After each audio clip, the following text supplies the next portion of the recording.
siapa hidup kami di hadapan-Mu yang harusnya kami mempergunakan hidup kami untuk senjata kemuliaan Tuhan, bukan untuk senjata kelaliman. Itu sebabnya Engkau pergunakan kami dan Engkau pakai kami. Dan sebentar kami akan terima firman Tuhan.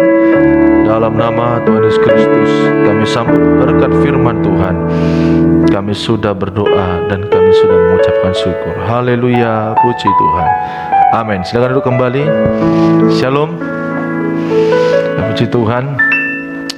Saya akan menyampaikan firman Tuhan pada kesempatan siang hari ini dalam ibadah kita edisi pada hari Jumat saat ini tanggal 8. Ya, minggu lalu sudah saya sampaikan kepada kita sekalian, ya, dalam kehidupan kita bagaimana dan mengapa kita harus beribadah kepada Tuhan. Ada 3 jawaban, ya, mengapa kita harus beribadah kepada Tuhan. Jawaban pertama pada hari Minggu Jumat lalu, yaitu orang yang beribadah itu mempunyai perbedaan dengan orang yang tidak beribadah. Jadi ada perbedaannya.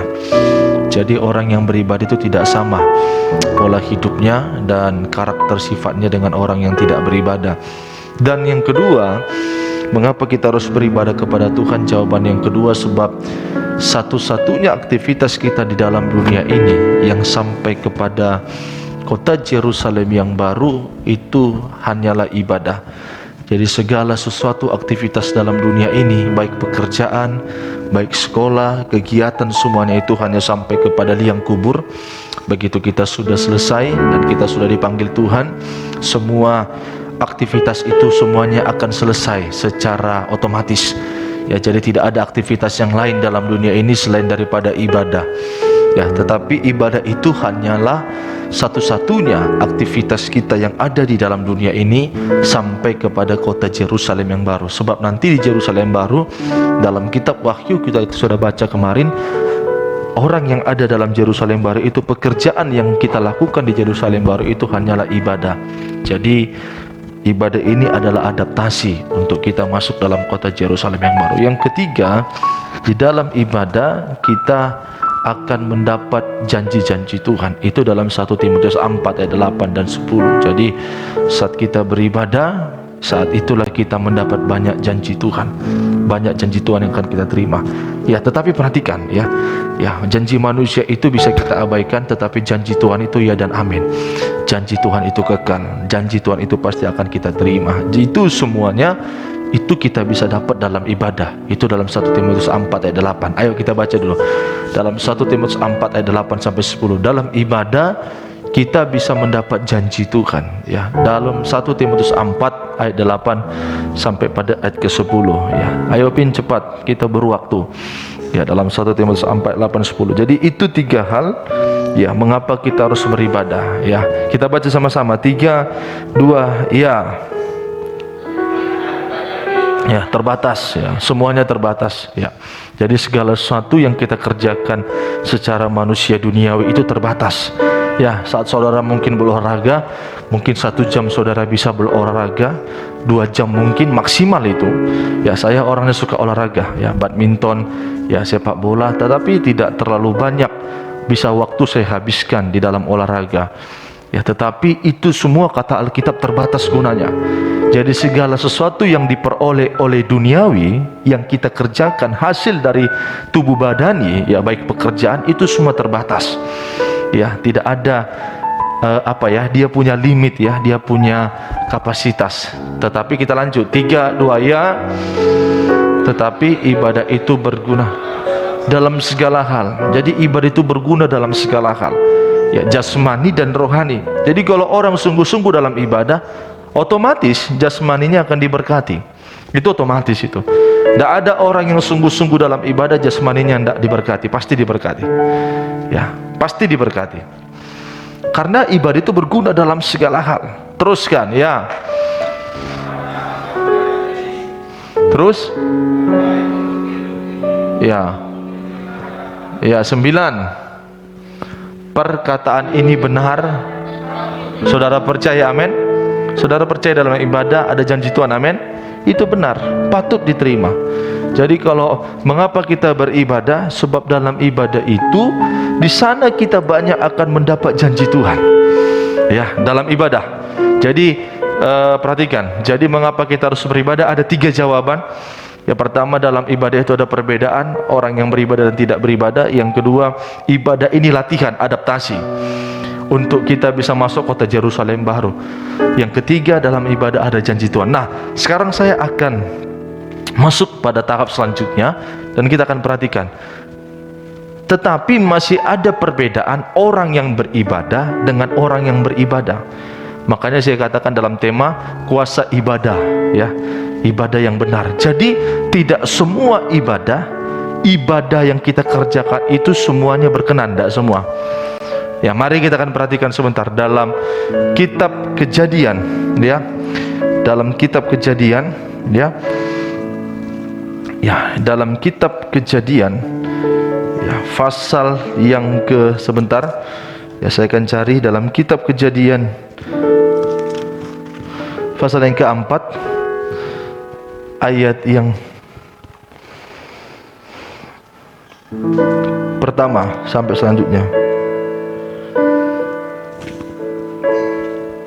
Ya, kita baca di dalam pasal 4 ayat pertama sampai selanjutnya, ya, sampai ayat keempat mungkin, ya. 3, 2, ayat yang ke, langsung saja ayat yang ketiga, ya. Pasal 4 ayat ketiga. 3, 2, ya.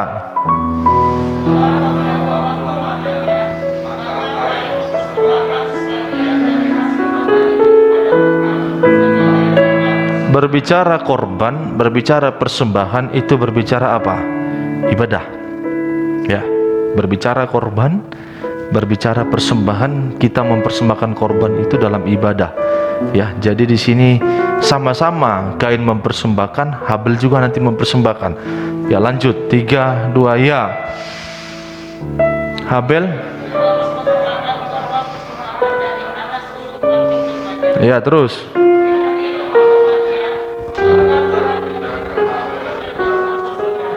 Iya, yang dikenan oleh Tuhan adalah persembahan siapa? Habel. Kain enggak. Sebabnya ayat yang ke-5 kita lanjutkan. 3, 2, ya.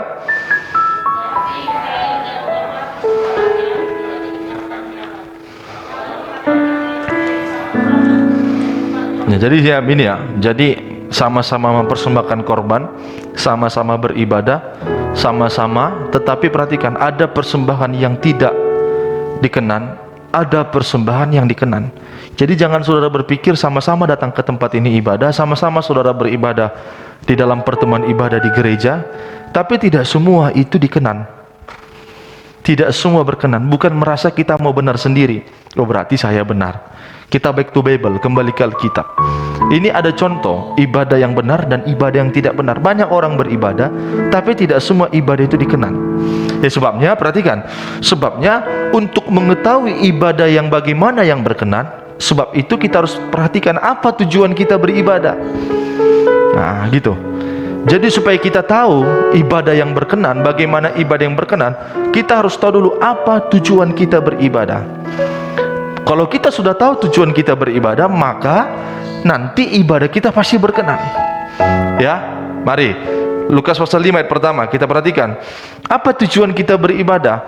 Banyak orang beribadah tapi dia tidak tahu tujuannya. Sehingga apa? Ibadahnya nggak berkenan. Lukas pasal 5 ayat pertama. Ya, cepat. Lukas pasal 5 ayat pertama. Kalau kita sudah tahu tujuan kita beribadah, maka pasti ibadah kita berkenan. Ya, ayo Lukas pasal 5 ayat yang pertama. Ini kita baca. 3, 2, ya. Pantai Danau Genesaret, sedang orang banyak mengurumuni dia. Apa tujuan ibadah? Nah, apa tujuan ibadah? Ya, itu kan udah jelas itu ayatnya. Apa, Wid? Apa? Siapa nama ini? Siapa ini? Apa tujuan ibadah?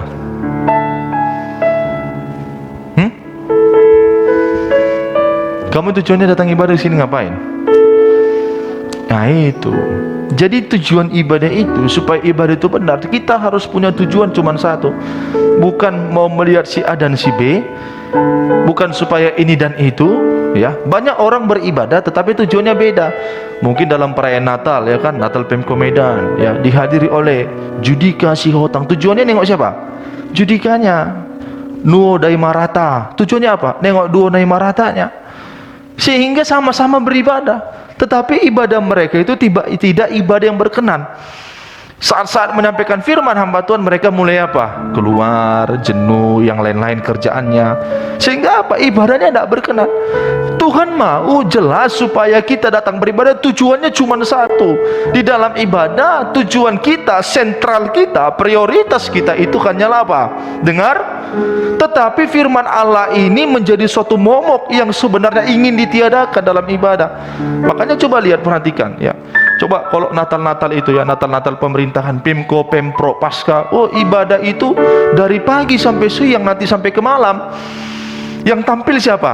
Artisnya. Yang ditanya apa? Apa jedanya? Apa bingkisannya? Apa laki deronya? Nah, sehingga apa? Tujuannya tidak benar, ibadahnya tidak benar.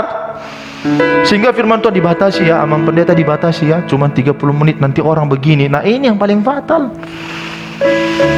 ya kan? Dalam pesta-pesta nikah, lihat, nanti di adat bisa itu dari siang sampai malam orang betah duduk, tapi waktu firman Tuhan orang di luar dan segala macam. Sehingga apa? Tujuannya tidak benar, ibadahnya tidak. Kalau tujuannya benar, pasti ibadahnya benar. Tujuan kita dalam ibadah apa? Untuk saat kita mendengar firman Allah, dalam surah Roma katakan iman timbul dari saat kita mendengar. Kenapa orang hari-hari ini imannya lemah? Karena tujuannya tidak benar, gitu kan? Iman timbul oleh firman karena pendengaran akan firman Yesus. Roma berapa, Vin? Kalau tidak salah Roma 10:17. Ini kita lihat, ya. Kalau tidak salah saya. Ayo. Hah? Mazmur. Roma. Ya, ini. Jadi kalau ibadahnya benar, ayo Roma 10:17. Ya, ya kan, Bro? Benar enggak? Nah, firman. Ayo baca sama-sama. 3, 2, ya.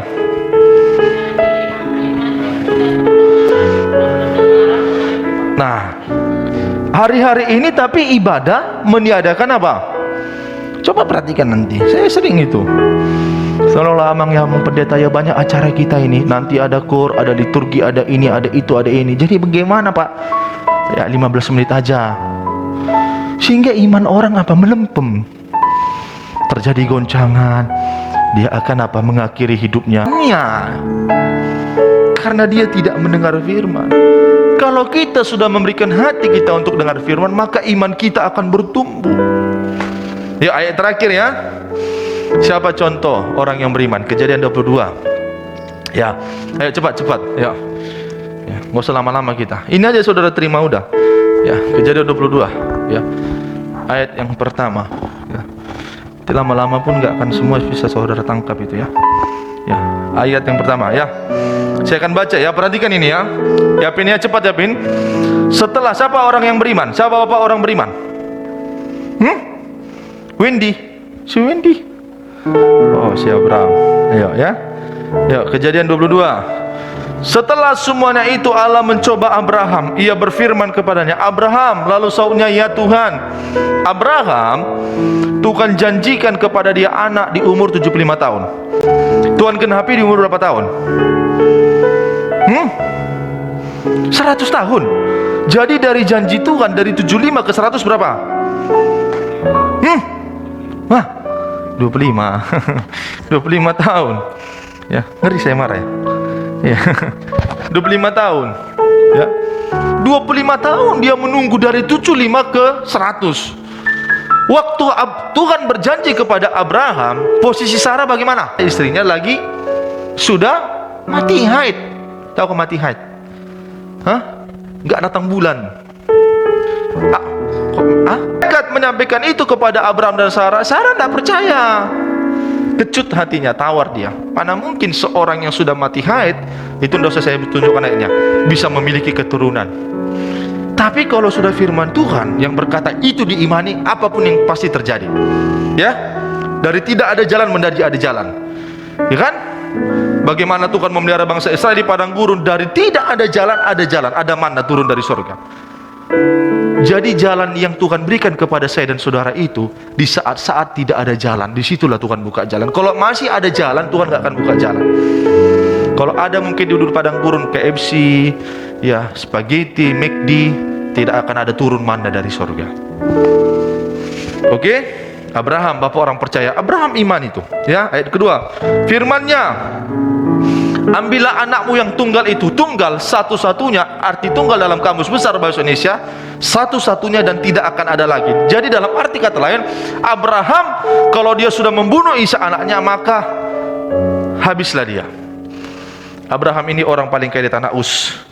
Yang engkau kasihi, yakni Ishak, pergilah ke tanah Moria dan persembahkanlah dia di sana sebagai korban bakaran. Arti kata saya begini, udah nggak usah saya baca, nanti saya baca di rumah, saudara baca di rumah. Jadi artinya begini. Jadi setelah Abraham lahir, maafkan, Ishak lahir. Setelah Ishak lahir, Tuhan ingin menyembelih, Tuhan ingin Ishak dipersembahkan, dikorbankan untuk Tuhan, dibakar. Ya. Abraham ini orang paling kaya di tanah Uz. Sebenarnya Abraham bisa mengganti korbannya itu dengan harta yang lain, tapi Tuhan tidak meminta itu. Tuhan meminta siapa? Tuhan meminta Ishak. Ya, Tuhan minta Ishak. Ya. Terus ayat yang ke-2, 3, 4, pagi-pagi bangunlah si Abraham. Dia ingin mempersembahkan sisa. Mereka berjalan di tengah jalan. Ya, ayat yang ke-5.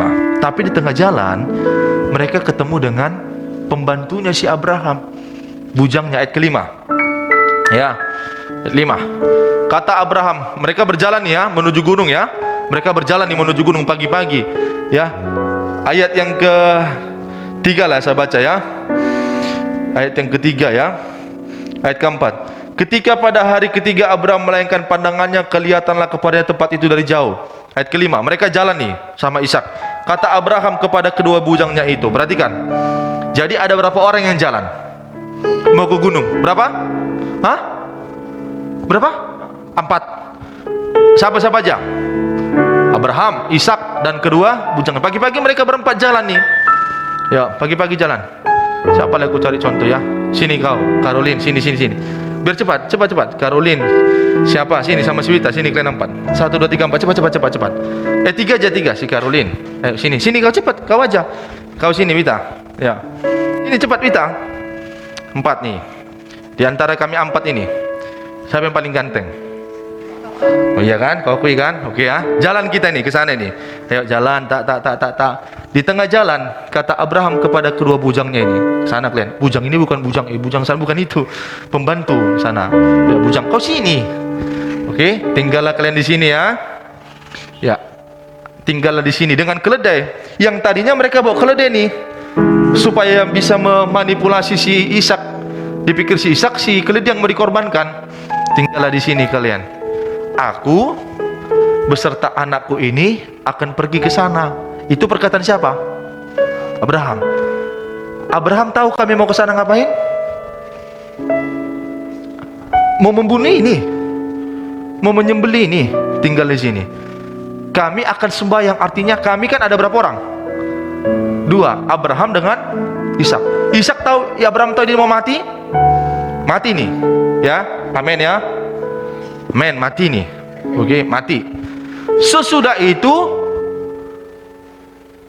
coba perhatikan itu. Bukan. Sesudah itu, harusnya Abraham ngomong apa? Hah? Lah, seharusnya. Nah, Abraham tahu ini mau mati nih. 2 orang tadi tinggal. Ya, aku sama si Helen akan kukorbankan jadi sana. Nah, akan sembahyang. Sesudah itu harusnya Abraham ngomong apa? Duduk. Loh. Sesudah itu apa? Seharusnya aku kembali. Tapi di sini Abraham katakan apa? Hah? Loh. Kami. Seharusnya dia katakan apa? Aku. Karena dia tahu ini akan mati. Iya kan? Bisa paham? Bisa paham? seharusnya sesudah itu aku kembali kepadamu, kedua bujangku ini, Wita dengan Caroline, karena si Helen ini harus mati nih, kita matikan ini, apapun ceritanya, ya, matikan kau ceritanya. Oke? Nah, inilah orang yang beriman itu. Amin. Inilah kekuatan firman Tuhan yang didengar itu. Oke, ayat 6. Lalu Abraham mengambil kayu untuk korban bakaran itu dan memikulnya ke atas bahu Ishak. Perhatikan, coba posisi saya ini sebagai seorang bapak. Anak yang sedang di tangannya dan api bisa diberikannya. Keduanya berjalan bersama-sama. Ayat 7.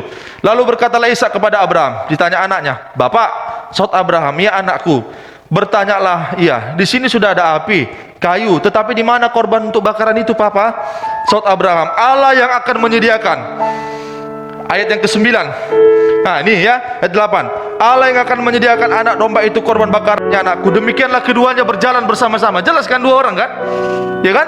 Ayat 9. Sampailah mereka ke tempat yang dikatakan Allah kepadanya. Bla bla bla bla bla bla bla. Ayat yang ke-10. Sesudah itu Abraham mengulurkan tangannya, lalu mengambil pisau untuk menyembelih anaknya. Perhatikan detik-detik terakhir. Tetapi bersuara malaikat dari langit kepada Abraham, sautnya, "Ya Tuhan, jangan bunuh anak itu dan jangan kau apa-apakan dia." Inilah saudara, ya, bukan dia tidak kerjakan apa yang Tuhan minta, dia kerjakan. Dia ayunkan tangannya, dia tikat detik-detik terakhir waktu dia mau membunuh. Tuhan katakan, "Stop, kau mencuri hatiku." Iya kan? Kita beda. Mulut kita yang ngomong beriman, tindakan kita jauh daripada firman yang kita dengar. Jadi pertolongan Tuhan itu bagi saya dan saudara itu di detik-detik injury time, detik terakhir. Sama dengan bangsa Israel waktu mereka jalan Laut Kolsom, di tepi Laut Kolsom, di situ Tuhan adakan mujizat. Jadi jangan putus asa. Mungkin engkau rasa tidak melihat mujizat, tapi perhatikan detik-detik terakhir, asal ada firman yang tertanam dalam hatimu, itu yang akan membuka jalan. Tinggal di sini, kami akan kembali kepadamu. Apakah terjadi perkataan Abraham itu? Terjadi. Dia pulang dengan membawa Ishak. Kalau dia ganti mungkin Ishak dengan korban lain, maka Ishak mati. Pujian dan syukurku, dan ku bawa padamu.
Mari saja semua itu bangkit berdiri. Kau cinta. Firman Tuhan yang saya sampaikan siang ini, biarlah Roh Kudus yang memberikan pengertian, keyakinan kepada saudara untuk mengerjakan. Ku tahu hidupku berharga, di matamu. Segenap hidupku persembahkan pujian dan syukur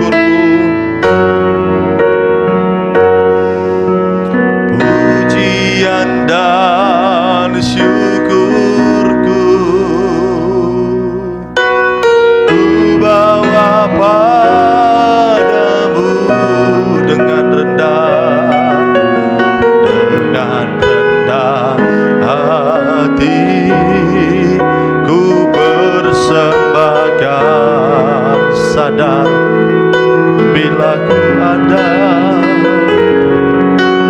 sadar bila itu semua oleh karena anugerah Tuhan.